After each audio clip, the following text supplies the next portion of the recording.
Michel Magalas est enquêteur pour Statbel, l'Office belge de statistique. Son rôle, procéder aux entretiens de terrain avec les participants à l'enquête nationale de santé. Ce jeudi, il a rendez-vous avec cet habitant de Schaerbeek, sélectionné sur base aléatoire au sein du registre national et qui n'a pas hésité à participer. Pourquoi ne pas participer? Je crois que c'est intéressant à voir, c'est intéressant de voir comment ça se passe.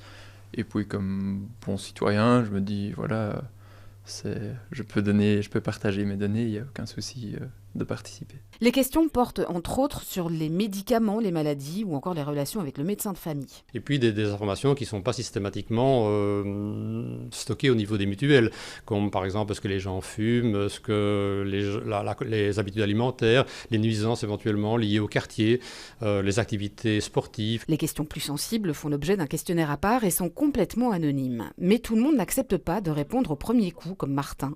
Certaines personnes refusent de participer. Dans les quartiers bruxellois dont il a la charge, notre enquêteur a comptabilisé 50% d'acceptation seulement. Le grand travail de l'enquêteur, c'est d'abord un travail de conviction, de bien expliquer encore une fois l'enquête. Elle est expliquée dans la lettre, mais de la réexpliquer. On a le temps de répondre ou de réfléchir à ces réponses aussi. Moi, j'étais tout à fait confortable et à l'aise. Car l'enquête est importante. Les données récoltées sur le terrain sont traitées par les analystes de Ciensano dans un objectif bien précis. De manière à ce qu'on puisse comparer les données, par exemple pour les hommes et pour les femmes, pour les différents groupes d'âge, pour les personnes par exemple qui vivent en Flandre, en Wallonie, à Bruxelles.